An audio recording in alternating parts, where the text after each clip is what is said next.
चलिए अब शुरुआत कर लेते हैं अपने प्रोग्राम की। केंद्र सरकार द्वारा पीएफआई पर 5 साल का प्रतिबंध लगाए जाने के बाद से सियासत तेज हो गई है।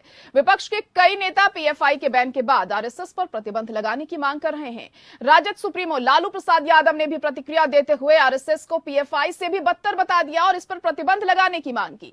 लेकिन लालू के बयान के बाद भाजपा भी हमलावर हो गई। भाजपा नेता गिरिराज सिंह ने लालू को करारा जवाब दिया है। गिरिराज सिंह ने ट्वीट कर लालू से कई सवाल दाग दिए। उन्होंने लिखा कि हमें आरएसएस का स्वयंसेवक होने पर गर्व है। क्या लालू यादव कह सकते हैं कि वे पीएफआई के सदस्य हैं? बिहार में उनकी सरकार है, हिम्मत है तो बिहार में आरएसएस को बैन कर दें। राजद प्रमुख लालू प्रसाद यादव ने कहा कि आरएसएस और पीएफआई दोनों को प्रतिबंधित किया जाना चाहिए था। आरएसएस भी हिंदू चरमपंथ को बढ़ावा देता है। उन्होंने मोदी सरकार पर हमला बोलते हुए कहा कि देश में बेरोजगारी और महंगाई के हालात बद से बदतर हो गए हैं। देश में हिंदू मुस्लिम करके कट्टरता फैलाने की कोशिश की जा रही है और ऐसी सरकार को उखाड़ फेंकना चाहिए। वहीं मध्य प्रदेश के गृह मंत्री नरोत्तम मिश्रा ने बुधवार को कहा कि आरएसएस और पीएफआई के बीच तुलना केवल राजनीति से प्रेरित है। क्या दिग्विजय सिंह कह सकते हैं कि वे पीएफआई के सदस्य हैं, लेकिन मैं गर्व से कह सकता हूं कि मैं आरएसएस का कार्यकर्ता हूं। ये कोई नहीं कह सकता। आप उस पार्टी से क्या उम्मीद करेंगे जो जाकिर नाइक को शांति गुरु कहती हो और टुकड़े टुकड़े गैंग का समर्थन करती है। उधर आरएसएस नेता इंद्रेश कुमार ने कहा है कि जो लोग प्रतिबंध का विरोध कर रहे हैं और पीएफआई की तुलना आरएसएस से कर रहे हैं वो मानसिक रूप से विक्षिप्त हैं। इंद्रेश कुमार ने कहा कि पीएफआई पर प्रतिबंध लगाना समय की सबसे बड़ी जरूरत थी। सरकार ने देश, लोकतंत्र और मानवता की रक्षा के लिए एक बहुत ही महत्वपूर्ण कदम उठाया है। इस फैसले के लिए सरकार की प्रशंसा करने के लिए कोई शब्द पर्याप्त नहीं है। जानकारी के लिए आपको बता दें कि पीएफआई पर क्या आरोप है। पीएफआई एक कट्टरपंथ संगठन है। 2017 में एनआईए ने गृह मंत्रालय को पत्र लिखकर इस संगठन पर प्रतिबंध लगाने की मांग की थी। एनआईए जांच में इस संगठन के कथित रूप से हिंसक और आतंकी गतिविधियों में लिप्त होने की बात सामने आई थी। एनआईए के डॉजियन के मुताबिक ये संगठन राष्ट्रीय सुरक्षा के लिए खतरा है। ये संगठन मुस्लिमों पर धार्मिक कट्टरता थोपने और जबरन धर्मांतरण कराने का काम करता है। एनआईए ने पीएफआई पर हथियार चलाने के लिए ट्रेनिंग कैंप चलाने का भी आरोप लगाया। इतना ही नहीं, ये संगठन युवाओं को कट्टर बनाकर आतंकी गतिविधियों में शामिल होने के लिए भी उकसाता है। इस तरह के आरोप एनआईए की तरफ से लगाए गए थे और गृह मंत्रालय से आग्रह किया गया था कि इस पर बैन लगाया जाए।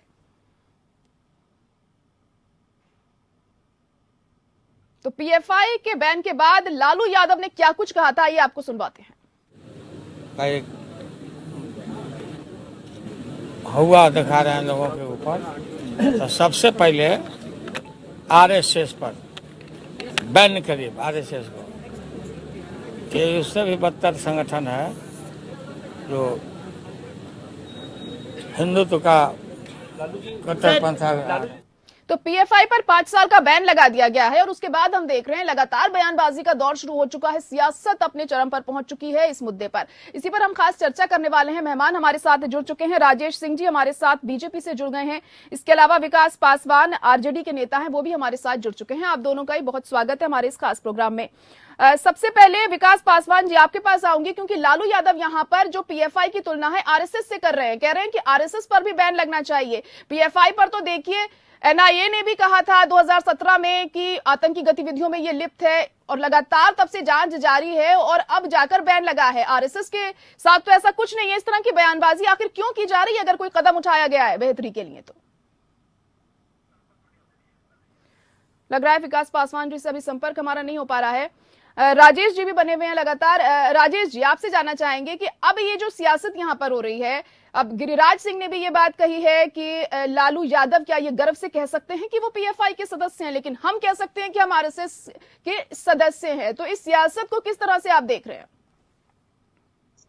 देखिए,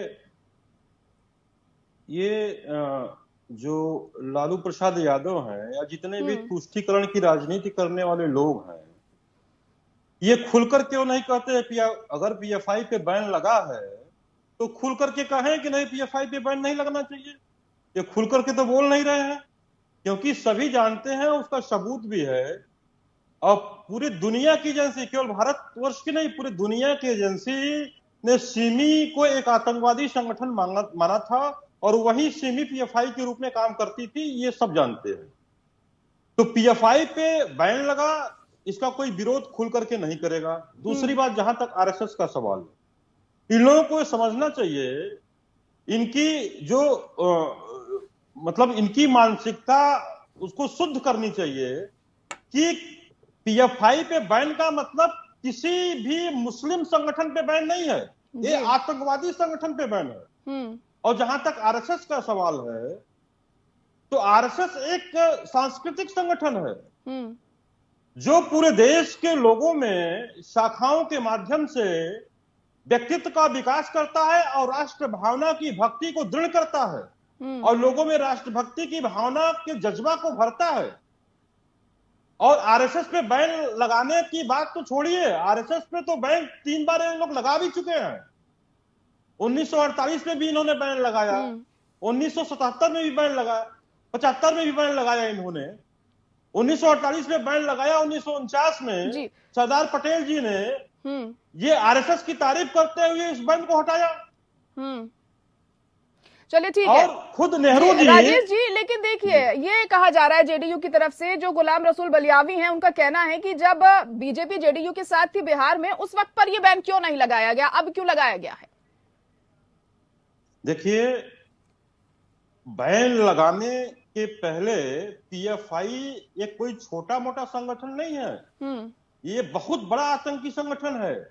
और कश्मीर से कन्याकुमारी और उसके बाद इसके संगठन के लोग जो ये ट्रेनिंग दे करके आईएसआई और आईएसआई और आईएसआईएस से जुड़ता है, इसके लोग सीरिया में और इराक जैसे देशों में भी, अफगानिस्तान में भी बम ब्लास्ट करवा चुके हैं और वहां पे आतंकी गतिविधियों में शामिल रहे हैं। तो इस पे बैन लगाने के पहले ऐसा ना हो कि जैसे सिमी फिर पीएफआई बन गया, उसके बाद फिर कोई टीएसआई बन जाए, बीएसआई बन जाए, आईएसआई बन जाए। तो बैन इसीलिए चौतरफा इस पे कार्रवाई करने के बाद ही इस पे बैन लगाया गया है, पूरे सबूत के साथ इस पे बैन लगाया गया है, क्योंकि ये तो बड़े सातिर लोग हैं ना, इनके इरादे तो बहुत खतरनाक है। 2047 तक भारत को इस्लामिक राष्ट्र बनाने का सपना सजा हुए हैं जी। और उसके राजेश लिए काम भी कर रहे जी, हैं। ऐसी भी खबरें आ रही थी कि ये जो आपका गठबंधन टूटा है बिहार में जेडीयू से, इसके पीछे भी ये कारण था कि जो सरकार में कुछ लोग पीएफआई का समर्थन कर रहे थे, ये भी एक वजह मानी जा रही है। इस तरह की खबरें भी मिल रही है सूत्रों के हवाले से, क्या कितनी सच्चाई है इसमें? देखिए, ये तो नीतीश कुमार ही जानते होंगे, क्योंकि नीतीश कुमार ने ही साथ छोड़ा है, हमने तो नीतीश कुमार को नहीं भगाया। अगर नीतीश कुमार जी तुष्टीकरण की राजनीति और आतंकी गतिविधियों के जो भारत में टुकड़े टुकड़े करने वाले गैंग हैं, अगर उनके साथ है तो नीतीश कुमार जी जाने। अगर वो ये चाहते हैं कि भारत को जो टुकड़ा टुकड़ा करना चाहता है, मैं उनका समर्थन करता हूं, तो इसका जवाब तो नीतीश कुमार के लोगों को देना चाहिए ना। भारतीय जनता पार्टी सरकार की नीति स्पष्ट है कि जो भारत को टुकड़े करने वाले चलिए लोग ठीक हैं। है, मयंक जी भी जुड़ गए हमारे साथ। मयंक सिन्हा जेडीयू से इस वक्त जुड़ चुके हैं। चलिए ठीक है राजेश जी, आऊंगी मैं आपके पास। मयंक जी, आप इस पर क्या कहेंगे कि जिस तरीके से अब पीएफआई बैन होने के बाद इस पर सियासत जमकर हो रही है, लालू यादव कह रहे हैं कि आरएसएस को भी बैन कर देना चाहिए, आपका क्या स्टैंड है इस पर?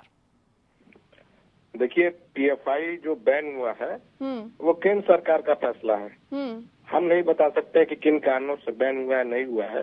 तो जो प्रतिबंधित है वो केंद्र सरकार के द्वारा किया गया है, यह एक कानूनी मामला है, ठीक है। और जो लोग जो भी फैसला है वो केंद्र सरकार ही बता सकती है, और इसके बारे में मैं कुछ क्या बोल सकता हूँ, ये तो केंद्र सरकार का फैसला है। बिल्कुल नहीं, आप इस पर कुछ बोल नहीं सकते, लेकिन आपकी इस पर क्या प्रतिक्रिया है जिस तरीके से सियासत इस मसले को लेकर हो रही है? गिरिराज सिंह का भी बयान आ गया है, लालू यादव ने भी बयान दिया है, नरोत्तम मिश्रा मध्य प्रदेश के गृह मंत्री हैं, उनका भी बयान आया है। तो इस पर जो सियासत हो रही है उसे आप किस तरह से देख रहे हैं? जेडीयू की तरफ से क्या स्टैंड है उस पर, ये हम जानना चाह रहे हैं। नहीं, देखिए, मैं आपको बताया हूँ कि ये केंद्र सरकार का फैसला है प्रतिबंध लगाना, और उस पे हम लोग कुछ नहीं कह सकते हैं। नहीं, हम फैसले में नहीं, हम तो आपसे सवाल पूछ रहे हैं, लोग जो बयानबाजी कर रहे हैं, जो सियासत कर रहे हैं। नहीं, ठीक है, सियासत तो कोई चीज होता है तो उसके ऊपर सियासत होती है। तो किन कारणों से इस पर बैन लगाया गया है, किन परिस्थितियों से इन पर बैन लगाया गया है, उन किन साक्ष्यों के आधार पर बैन लगाया गया है, ये तो डिक्लेयर करना चाहिए केंद्र सरकार को कि इन कारणों से पीएफआई पर बैन लगाया गया है। ये तो केंद्र सरकार का मामला है, केंद्र सरकार जो बैन लगाई है वो बताएगी। लेकिन मयंक जी, जो लगातार छापेमारी जारी थी, तमाम तरह के आपत्तिजनक सामग्री मिली थी तमाम ठिकानों से पीएफआई के, उसके बाद ये बैन की खबर आई है। ये कानूनी मामला है ना। जो भी कानूनी मामला होता है वो तो कानून के हिसाब से चलता है। जो भी संगठन है अगर किसी प्रकार का देश विरोधी कार्रवाई करता है तो उस पर जो भी जांच होगा वो केंद्र सरकार करती है। तो अगर केंद्र सरकार डिक्लेयर करेगी किन कारणों से बैन लगाया गया, क्या उनको साक्ष्य मिला है, क्या एविडेंस मिला है, उनके आधार पर हम इनको बैन किए हैं, तो जनता के सामने इसको स्पष्ट करना चाहिए केंद्र सरकार को। खास पेशकश PFI पर आमने सामने में मेहमान हमारे साथ बने हुए हैं लगातार। राजेश जी, आपके पास अब आऊंगी मैं। जिस तरीके से हम पहले भी बात कर रहे थे कि लालू यादव के बयान को लेकर ये जो सियासत है बहुत ज्यादा अब गर्मा गई है। लालू यादव ना सिर्फ ये कह रहे हैं कि RSS पर प्रतिबंध लगे, बल्कि उनका ये भी कहना है कि जो हिंदू मुस्लिम करके आप लोग देश को तोड़ना चाहते हैं और जो RSS है वो PFI से भी बदतर है। देखिए जयरा जी, लालू जी की मानसिकता तो तुष्टीकरण की मानसिकता है। ये लोग तुष्टीकरण के आधार पे देश में राजनीति कर रहे हैं और देश को तोड़ने वाली जो शक्तियां हैं उसका ये लोग समर्थन करते हैं। इनके लिए देश माने नहीं रखता, इनके लिए तो कुर्सी माने रखता है। कुर्सी के लिए कुछ भी करेंगे।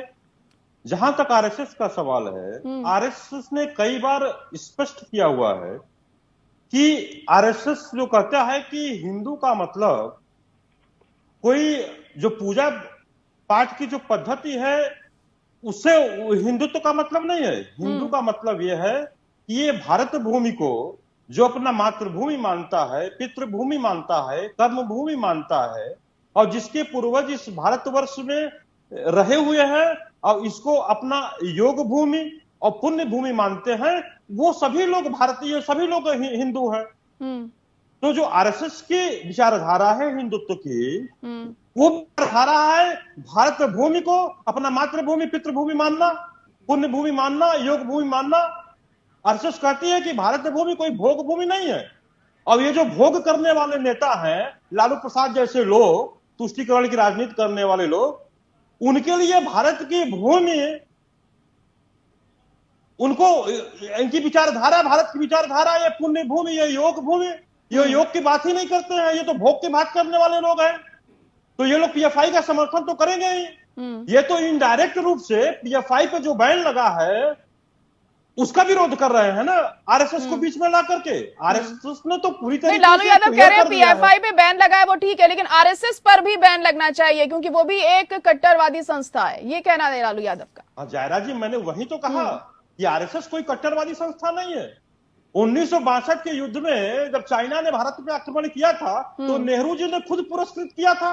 और जो RSS ने जो कार्य किया था चाइना के युद्ध में, उनकी सेवा को देख करके, अपने जान पे खेल करके, जिस प्रकार से सैनिकों को उन्होंने अर्नामेंट्स, जो सैनिकों को जितने भी विफल्स थे वो भोजन और कपड़े की व्यवस्था, जिस प्रकार से अपने जान को हथेली पे रख करके उनकी मदद किया था, उसके लिए नेहरू जी जो पूरे जीवन भर जिन्होंने RSS का विरोध किया, उन्होंने RSS का समर्थन किया, उनको पुरस्कृत भी किया। चलिए ठीक है, विकास जी भी बने हुए हैं लगातार। विकास जी आपके पास माफ कीजिएगा, मयंक जी बने हुए हैं लगातार हमारे साथ। मयंक जी, आपसे ये जानना चाहेंगे कि आप जैसे कि कह रहे थे कि केंद्र सरकार ने अब बैन कर दिया है 5 साल तक PFI को, तो ये केंद्र सरकार का फैसला है, कोई साक्ष्य उन्होंने नहीं दिए, कोई सबूत नहीं दिए, लेकिन जो लगातार छापेमारी चल रही थी इतने दिनों से वो काफी नहीं थी क्या बताने के लिए, और जो भी तमाम से आपत्तिजनक सामग्री मिली, तमाम चीजें मिली उन तमाम PFI के ठिकानों से, उसे भी तो नकारा नहीं जा सकता है। और साथ ही साथ जो RJD में अब RJD प्रमुख लालू यादव ने ये जो बयान दिया है, इसको आप किस तरह से देख रहे हैं, क्योंकि सरकार में तो वो आपके साथ ही गठबंधन में है ना? देखिए, जितना अवांछनीय मुद्दा है उससे भटकाने के लिए केंद्र सरकार जो है ये सब जो है कि कर रही है। केंद्र सरकार महंगाई पर बात नहीं करती है, बेरोजगारी पर बात नहीं करती है, रोजगार पर बात नहीं करती है। अब इनके पास बचा ही क्या है? तो देश को बांटने के लिए, देश को तोड़ने के लिए, हिंदू मुस्लिम करने के लिए, समाज में सद्भाविक जो तनाव है वो पैदा करने के लिए इस तरह का डिसीजन लिया जाता है केंद्र सरकार के द्वारा। क्योंकि इन्होंने 8 साल में केवल जुमलाबाजी ही किया है, तो काम तो किया नहीं।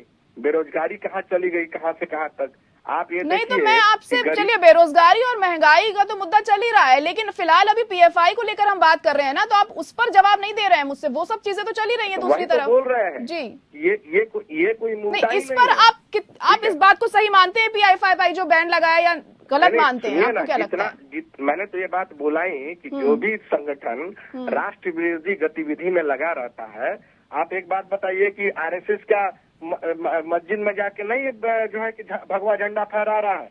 सांप्रदायिकता फैलाने का काम नहीं करता है क्या आरएसएस? हिंदू मुस्लिम नहीं करता है क्या आरएसएस? नहीं, इस चीज की कोई साक्ष्य नहीं है ना, इस चीज में कभी जांच नहीं हुई है। देखिए, ये सब चीजें तो जांच की होती है ना। पीएफआई को लेकर तो तमाम जांच पड़ताल हुई। 2017 में भी गृह मंत्रालय से कहा गया था इसे बंद किया जाए एनआईए की तरफ से। अपने घर में जांच करता है लोग, कोई दूसरे के घर में जांच करता है, तो भाजपा कभी जांच करेगी? उन्हीं के बदौलत ना वो सरकार में है, तो वो जांच करेंगे क्या? नहीं करेंगे। जांच करेंगे तो दूध का दूध पानी का पानी हो जाएगा। मैं तो बोला ही कि जो भी राष्ट्र विरोधी संस्था है, अगर किसी प्रकार का कोई राष्ट्र के विरोध के लिए या फिर सांप्रदायिक सद्भाव को बिगाड़ने का काम करता है, तो सबकी जांच होनी चाहिए। सब पता चल जाएगा, दूध का दूध पानी का पानी। लेकिन फिलहाल अभी तक जो भी जांच हुई है, देखिए मयंक जी, ये भी तो सांप्रदायिक तनाव पैदा करने का काम करता है। लेकिन मयंक जी, अभी तक देखिए जो भी जांच हुई है ना, मैं अभी तक की बात नहीं कर, इससे पहले 2017 में एनआईए ने भी ये बात कही थी कि आतंकी गतिविधियां होती हैं पीएफआई के जरिए। अरे अब चुनाव आ रहा है तो इनको तो लगेगा ही ना। अब कुछ करना है, देश को हिंदू मुस्लिम का तुष्टीकरण करना है तो करना है ना इसको। गाय गोबर, हिंदू मुस्लिम, मस्जिद मंदिर, अब क्या बचा है? यही तो बचा है देश में। इसी के बदौलत तो भारतीय जनता पार्टी राजनीति करते आई है। ना देश के विकास से मतलब है, ना महंगाई से मतलब है, ना बेरोजगारी से मतलब है, तो तुष्टीकरण की राजनीति करते आई है भारतीय जनता पार्टी। चलिए ठीक है, राजेश जी कह रहे हैं कि आप लोग तुष्टीकरण की राजनीति करते हैं, इस वजह से ये कदम उठाया गया है। हिंदू मुस्लिम करते हैं आप लोग, वही बात कह रहे हैं जो लालू यादव कह रहे थे। देखिए जयरा जी, भारत सरकार और भारत सरकार की जितनी भी एजेंसियां हैं, वो किसी भी टुकड़े टुकड़े गैंग का सर्वनाश करने के लिए, उस पर बैन लगाने के लिए कटिबद्ध और प्रतिबद्ध हैं। जो भी भारत को तोड़ने का प्रयास करेगा, भारत में दंगा फैलाने का प्रयास करेगा, आतंकी गतिविधियों में शामिल होगा, आईएसआई का साथ देगा और हमारे देश के मुस्लिम युवकों को ट्रेनिंग देकर के आईएसआई के साथ जोड़ेगा और उससे पूरे देश में दंगा फैलाने का कार्य करेगा। 2047 तक भारत को इस्लामिक राष्ट्र बनाने के षड्यंत्र में शामिल होगा, उस पर प्रतिबंध भी लगेगा और उसके खिलाफ कार्रवाई भी होगा। अब इसके लिए विपक्ष कुछ भी करे, तुष्टीकरण के राजनीति के लिए भले ही उनका समर्थन करे, लेकिन भारत की सरकार कटिबद्ध और प्रतिबद्ध है कि हम देश को तोड़ने नहीं देंगे। जितने टुकड़े हो गए, 3 टुकड़े भारत के हो गए, अब उससे ज्यादा टुकड़े होने वाले नहीं है, क्योंकि देश की जनता जाग चुकी है और जनता के सह पे भारत की सरकार कार्य कर रही है। देश विरोधी तत्वों को उनके अंजाम तक पहुंचाया जाएगा। चलिए ठीक है मयंक जी, अच्छा ये बताइए, इस तरह की बातें भी सामने आ रही हैं, ऐसी खबरें मिल रही हैं कि जो गठबंधन आपका टूटा था बीजेपी से, तो उसके पीछे भी यही वजह थी कि कुछ लोग सरकार में पीएफआई का समर्थन कर रहे थे, ऐसी भी सूत्रों के हवाले से जानकारी मिल रही है। कितना सही है ये? देखिए, अब तो कुछ ना कुछ इन लोग को बहाना करना है। जब ऑपरेशन लोटस कामयाब नहीं हुआ, इनके नेता आके बिहार में क्या बोले थे कि छोटी छोटी राजनीतिक दलों को समाप्त कर देंगे। आप जिसके साथ सरकार चला रहे थे, आप जिसके साथ साझा सरकार चला रहे थे बिहार में, उसी को आके आंख दिखा रहे थे बिहार में, तो कैसे वो चलता? हमारे विधायकों को तोड़ने और खरीदने का प्रयास किया गया, तो कैसे चलेगा वो सरकार? आप ये बताइए कि इन कारणों से हम लोग गए कि कोई मतलब कि ये पीएफआई और एसडीपीएफआई का कोई मुद्दा ही नहीं था। वो तो इन्होंने एक मुद्दा अभी क्रिएट कर दिए हैं, क्योंकि इनको मालूम है कि 2024 का चुनाव आ रहा है नजदीक, तो तुष्टीकरण की राजनीति ही करना सबसे बड़ा है काम रहा है इनका। 14 में भी वही किए थे, 24 में भी वही करने जा रहे हैं। लेकिन देश की जनता सजग है और इस बार इनका ये चलने वाला नहीं है। चाहे कुछ भी कर ले, हिंदू मुस्लिम तनाव नहीं पैदा होगा, और क्योंकि विपक्ष एकजुट हो रहा है और हम लोग महंगाई पर बात करेंगे। नीतियों के खिलाफ जिन्होंने वादा खिलाफी करने का काम किया है, उस पर 2024 का चुनाव लड़ने का हम लोग काम करेंगे। ये जुमलों की जो सरकार है, ये जुमलोवादियों की सरकार को हम लोग 2024 में उखाड़ फेंकने का काम करेंगे। चलिए ठीक है, बहुत शुक्रिया आप दोनों का हमारे साथ जुड़ने के लिए। अब 2024 में किसकी सरकार जाती है, किसकी बनती है, ये तो वक्त के साथ ही साफ हो पाएगा। और इसी के साथ हमारी इस खास पेशकश में इतना ही। मुझे दीजिए इजाजत, नमस्कार।